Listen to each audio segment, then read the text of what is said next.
Thank you for coming to our first in our 3 series of spring clinics. These are always a lot of fun. We're excited to see this big group out here. Today we're sponsored by Selkirk. We have a bunch of Selkirk paddles out here.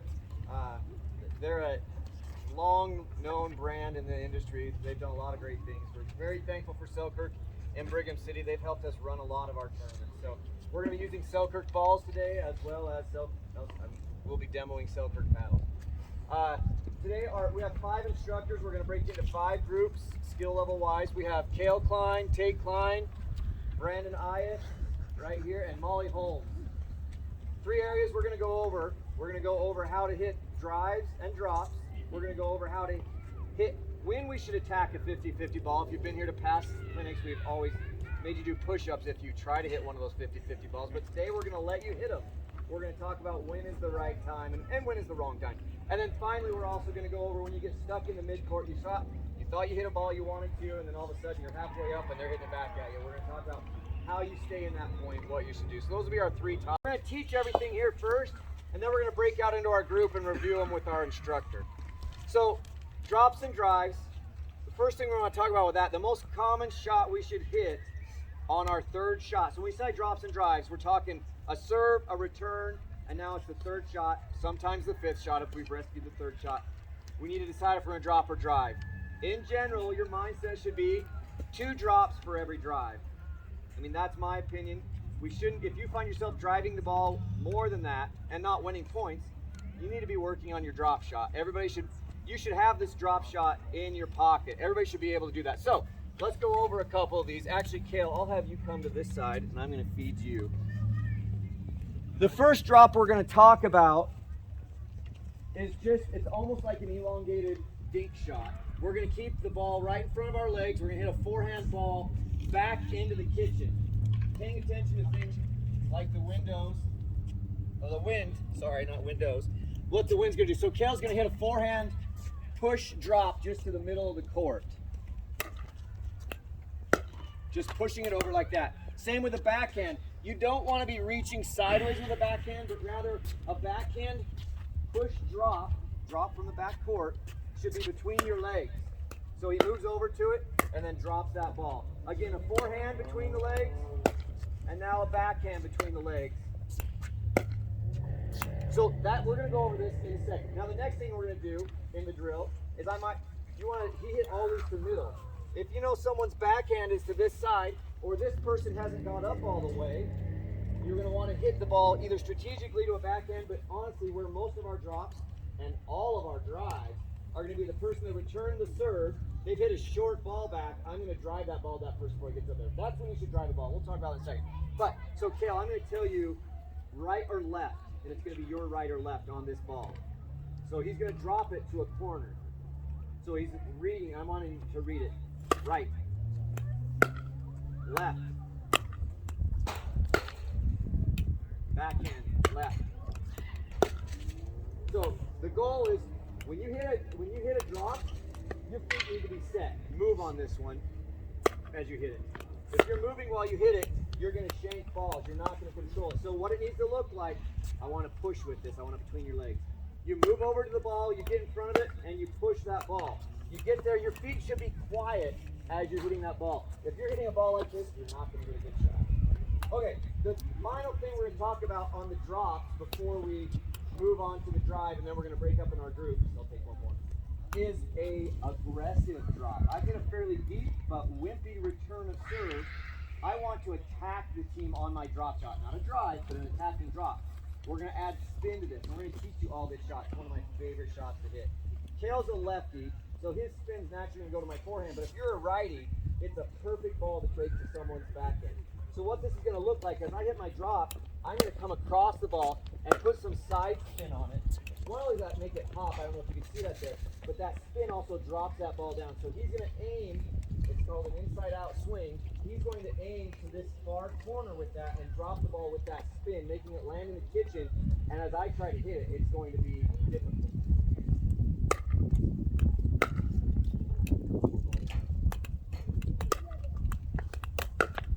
One more here, Skip. Sorry, that was my fault. So that spin drops the ball low. So by the time I'm trying to hit it, I'm hitting it down here. we're going to work on that shot, and depending on where you're at. I mean, for the upper level people, I really want to see you do this. For the lower level people, it's about having your feet be solid. Okay, so that's it for the drops, and we'll have plenty of time for questions, especially in our groups. We're going to talk about the drive. A couple important things on the drive. Number one, your feet need to be set. Number two, you need to catch the ball out front. Number three, you need to know where you're hitting the ball. And again, so let's say I've just hit a return to serve. This is my return to serve. I'm going to move up, and Kale's going to drive this ball at me. So, I'm off balance, and you want to drive it at the person that's still moving up. Tate, if you'll come in the court, you have your paddle? Jump in there. So drive this at Tate compared to me. So if I've hit this kind of cruddy return. All right, that's fair. Same thing. Take this at Tate. Tate's up there and can block it. Give me a ball. Compared to where if I'm coming up and he drives it at me, the difference, I'm still moving. I'm not going to be able to control that ball because my feet are still moving. So he's in a much better spot if you drive a ball at the guy still moving. Now, if you know this person has a bad backhand and you want to take it out of him, you can. But again, with the drives, let's hit a backhand drive here, Kale. Scoot over a little bit. So if the ball, get in here, Tate. With a backhand, again, the same thing. Bend that front knee. You miss a backhand shot because you're tall.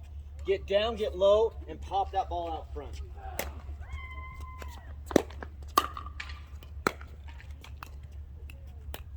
Drive really low. Get down there on it. Good. One more.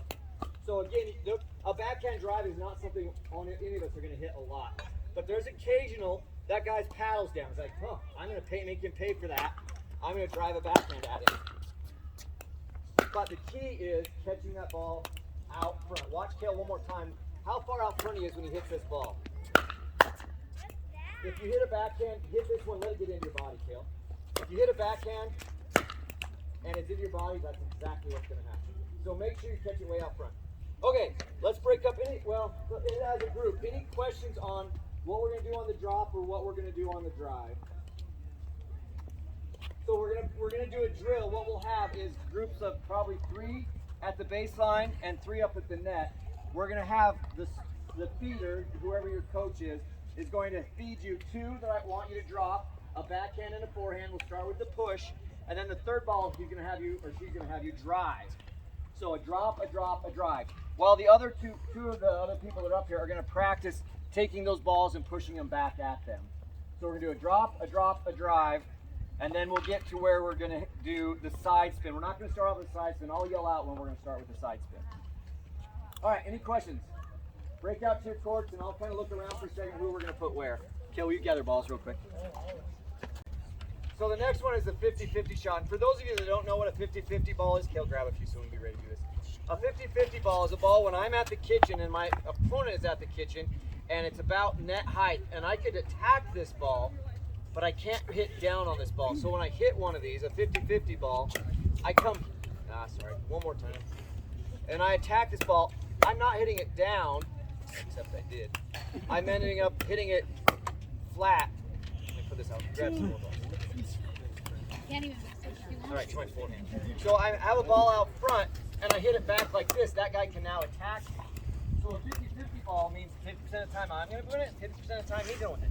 But if I do the right thing to a 50-50 ball, the next ball is a 70-30 ball, and I'm going to win 70-30. Because if I take that ball and put it down, I want it to my back. Sorry, I didn't tell you that. To your back.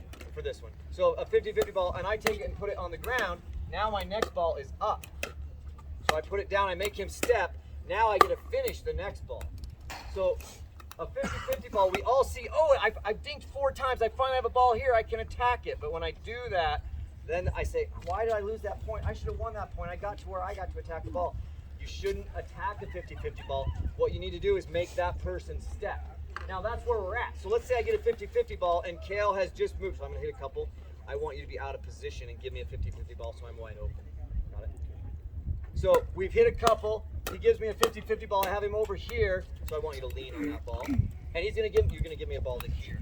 So we've hit a couple 50-50 balls, and now I have an open court to finish. You gave me a 70-30 there, then I want to still have it here at 50-50. Another ball.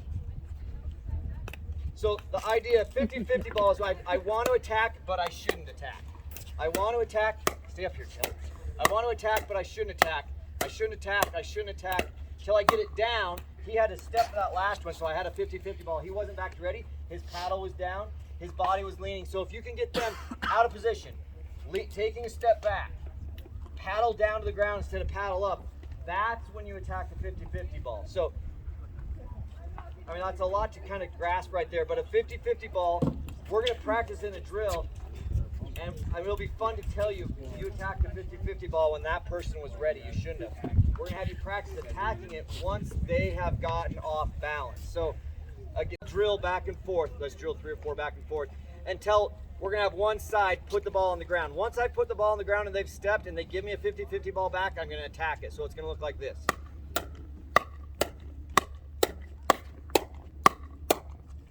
And then you attack it. I finally got him out of position. His paddle was not back to ready. I saw he was still over here, so I attacked that ball.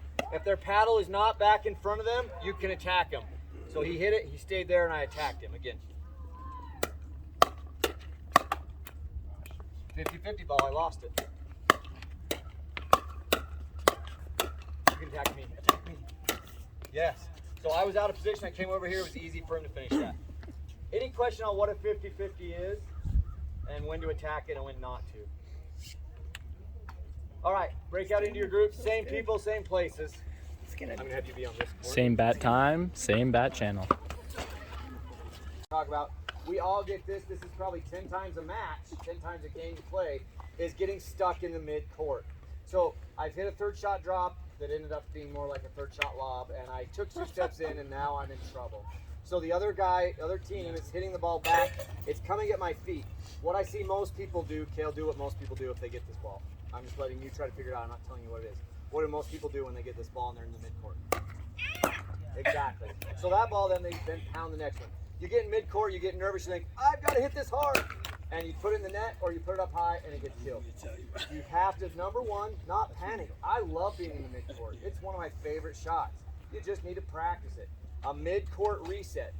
Really think of it, nothing different than a mid-court dink. And this is mental toughness. You say, I'm going to get this ball back in play and get myself to where it's neutral again. Because if I'm at the kitchen line and he's back there, I win this at least 8 out of 10 times, if not 9 out of 10 times. You've got to get yourself back to even on this point. So, I just hit a bad third shot drop. If someone, Brandon. I'm not there. Molly's not there either. He's just hit a bad third shot drop to me. I've now attacked this. What he's going to do is hit a long dink shot. He's just going to try to put this back into the kitchen. He's going to get in front of the ball until he can hit a good one, and then he's going to take a step forward. As he's hit a good ball, then he wants to move forward, maybe one step at a time. I don't mind even lofting this ball a little bit, because even if I hit it too high, I'm still no worse off than I was the shot before. So he's going to get this ball over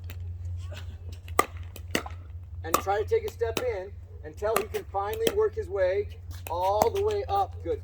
All the way up. So he's going to work his way up until I feel like he could have attacked me there on a 50-50 ball. So the goal is probably 2, maybe 3 shots before you get back to the kitchen with this. So he's just going to try to slow those balls down. So now he's come up and now he can start attacking me because I was like, I should have won this point. So I'm still hitting balls deep to him. That's the mentality of the guy at the net. He's like, that guy's supposed to be back. And so you can hit 1 or 2, expect that next ball to be a 60-40, not just a 50-50. And I'm not going to be ready for it and he can attack me. So again, be comfortable here. Even if you stay there for 3 shots in a row until you finally decide to come. Oh, good shot. I thought you were going to return it. I thought I was too. So these are balls that are coming hard and fast at you, but you can you get that first one to slow down a little bit, and all of a sudden, he's getting these balls up, and he can win that point. So, again, with this shot, I don't want you to be off to your sides. Watch where he is when he hits these balls. Watch his body relative to the ball. He's right in front of it. Even if I hit it off to the side a little bit, he's moving over to it, always trying to get right in front of that ball.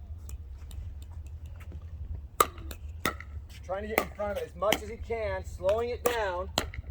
So that one got deep on him. That's why it went in the net. He didn't keep his paddle out front.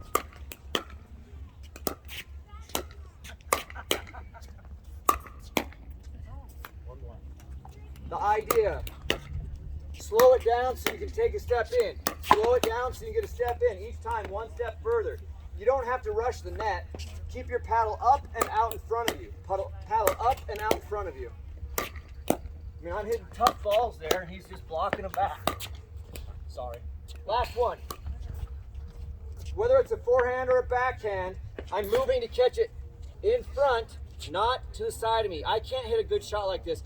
If I feel like I am, if the ball's gotten deep on me, probably the best thing for me to do if I'm mid-court is to lob it. Lob this one for me, Kale. So it gets deep on him. Instead, he's just going to lob it up. He had to reach for it. He couldn't get it in front of him. Whoa, I hit a winner. He couldn't get in front of him, so he just has to lob it up. That gives him plenty of time, not to chase in, but to reset and hopefully then hit the next one like he wanted. Lob one more. Sorry. Good enough lob, I couldn't really get it. Okay, so if you're off to the side, I want to see a lob. If it's right in front of you, I want to see you just slow it down and take a step in. Until you can attack it like that. Perfect. Any questions as we go practice this? Sorry. All right, let's go back out. Brandon, I'm going to have you rotate up to, in review of today, the 3 things we talked about. Having your feet in the right place on a dink, knowing when you should drive it and who you should drive it at. When you're at the net and you're hitting a ball like this and that guy's set, you're going to lose it. But if that guy's moving, you can win it. You attack a 50-50 ball if their paddle is down, if they're off balance. When you're in mid-court, don't panic. When we play these games, because we're going to mix around and play games right now, I want to see you get in mid-court and be very calm. I don't want to see swings from mid-court. We go out, we practice in the drill, and then we get in the match and we get right back into swinging. Focus, really make yourself stay patient at mid-court, block it, and work your way in. If you learn nothing from today, I want mid-court to be better. Right? That's where I want you to say, I just won a point I should have lost, but I was smarter. Maybe not better, but I was smarter than the person I was playing against. Any questions before we wrap it up and we get out and play on these courts here? Thank you for coming today. Thank you, Selkirk. Let's get out, mix around, and play some games now. All right. I think we have about 32